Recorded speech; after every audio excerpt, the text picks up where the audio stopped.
trouver des solutions en venant s'asseoir sur les tables de négociation avec des propositions. Nous devons nous tous applaudir parce que ce n'était pas évident. La question du système de rémunération ne date pas d'aujourd'hui.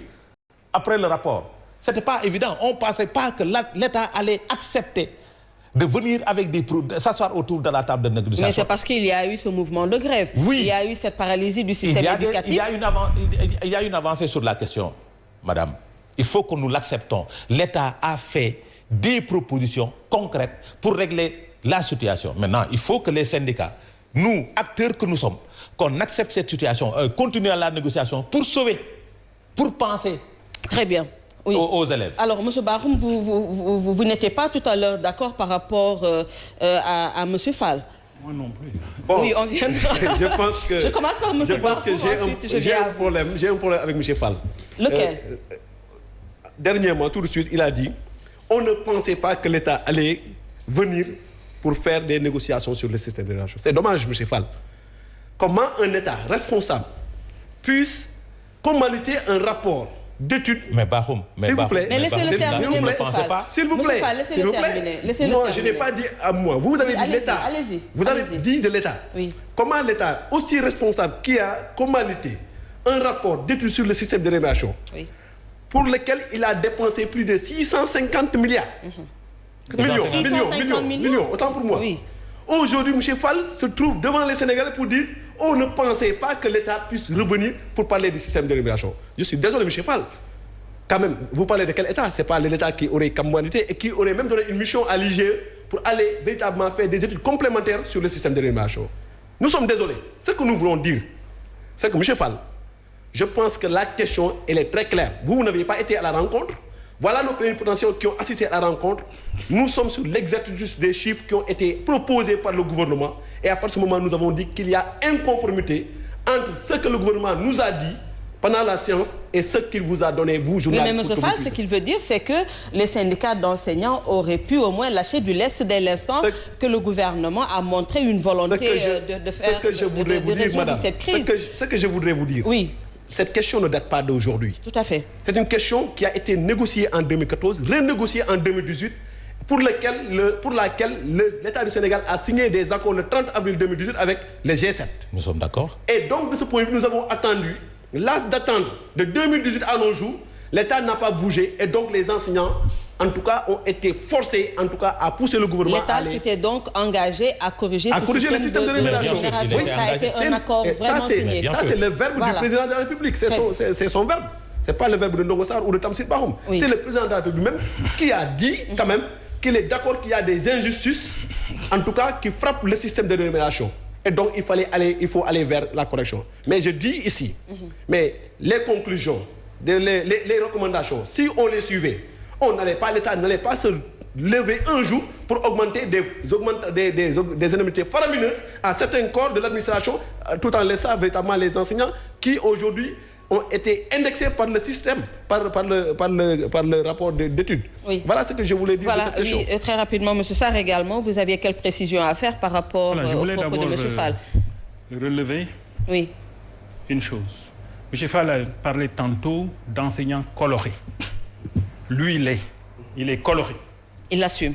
Moi, je l'assume. Il l'assume. Je l'assume, nous ne le sommes pas. Non, je ne vous ai pas accusé de ça aussi. Mais c'est une précision que l'on doit faire sur ce plateau. Il faudrait que ce soit très clair. Non, moi, j'appartiens à un parti politique. OK. Voilà, mais c'est vous qui avez dit que ce n'est pas parce que l'on est coloré qu'il faudrait peut-être faire dans la radicalité, ainsi de suite, etc. Nous ne faisons même pas du tout dans la radicalité. Est-ce que je peux vous corriger? Je n'ai pas dit ça. Vous permettez que je termine? Je n'ai pas dit ça. Vous permettez que je termine? S'il vous plaît, je vous ai écouté. Allez-y, allez-y. Alors, cela dit, oui. Vous savez, moi qui vous parle, j'ai été à cette négociation. J'ai été à la première rencontre.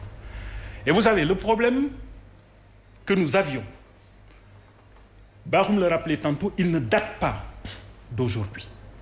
Le rapport de l'étude sur le système de rémunération a été déposé en 2015. On a tenu des ateliers, 2 ateliers précisément, autour de ce rapport. Des recommandations avaient été faites et on nous avait promis la correction du système de rémunération pour 2016. On est en 2022. Ça, c'est d'un. La précision est de taille. Ça, c'est d'un. Oui. Deuxièmement, vous savez, le problème qui se pose à nous qui appartenons au cadre de l'enseignement, Fall le disait tantôt, c'est un problème qui se pose à l'ensemble de la fonction publique. Et c'est pourquoi, dans l'étude, on parlait de système de rémunération des agents de l'État. Alors, l'État a pris sur lui la responsabilité de faire un peu dans le deux poids, deux mesures. Il est certains segments de la fonction publique où ce problème se pose, où l'État a fini de cerner tous les contours de ce problème et a adressé cette question de la correction donc de la rémunération des agents de ces secteurs en produisant des arrêtés que vous avez ici. Et je parle bien de correction. Et si vous regardez un tout petit peu, c'est des documents que moi je pourrais vous laisser. Regardez ici par exemple, c'est pour le ministère de l'Agriculture. Et regardez ici. Nous sommes preneurs. Selon les hiérarchies, il y a des augmentations qui sont faites de 300 000 pour la hiérarchie A, de 250 000 pour la hiérarchie B, et ça va jusqu'à la hiérarchie D. C'est la même chose pour d'autres ministères. Et il y en a d'autres qui sont en préparation. Maintenant, quand il s'agit d'adresser cette question pour les enseignants, plutôt que de corriger le système de rémunération, qu'est-ce qu'ils disent? Ils disent qu'ils vont augmenter, ils vont valoriser la rémunération des enseignants du secondaire. Donc, il y a un deux poids, donc deux mesures. Et qu'en est-il des enseignants du primaire? Mais écoutez, de l'élémentaire. Ce sont tous les... Parce que vous venez de dire qu'ils se sont engagés. Quand je parle d'enseignants... Vous avez parlé du secondaire, c'est pour cela que je vous ai demandé qu'en est-il Quand nous parlons des hiérarchies C et D, non, etc. parce que vous venez de dire qu'ils se sont engagés à revaloriser les salaires des enseignants du secondaire. C'est pour cela que je vous ai dit qu'en est-il des enseignants de l'élémentaire. Parce que pour moi, je suis un enseignant. Oui. Mais c'est le système de rémunération dans le cadre de l'enseignement qu'ils veulent en tout cas donc améliorer. Nous ne demandons pas d'amélioration parce que pratiquement depuis plus d'une quinzaine d'années, l'instabilité au sein de l'espace scolaire procède mais de ces disparités-là dans le traitement donc des agents de l'État. Ils ont fait le choix, pour ce qui concerne le cadre de l'enseignement, de régler le problème de manière sectorielle. Et je dois préciser que ça, c'est une option qui est très claire depuis qu'ils ont produit des arrêtés pour d'autres ministères. Maintenant, après avoir dit cela, regardez un tout petit peu les mesures que vous présentiez tantôt. Quand ils parlent de revalorisation du point indiciaire de 5%. Bahoum disait que cela correspondait à 2,7, ce qui portait donc le pôle indiciaire à 54 points. Alors, mais le point indiciaire, ça touche l'ensemble des fonctionnaires. Ouais. Ça veut dire que donc, si vous touchez à cela, c'est des augmentations en cascade pour l'ensemble des fonctionnaires. Alors que ce sont eux qui ont dit qu'ils allaient régler le problème de manière sectorielle. Ça veut dire que même ceux-là pour qui des arrêtés ont été produits et qui ont bénéficié donc de ces sommes, ce que nous saluons, parce qu'encore une fois de plus, nous considérons que tous les agents de l'État doivent être rémunérés correctement.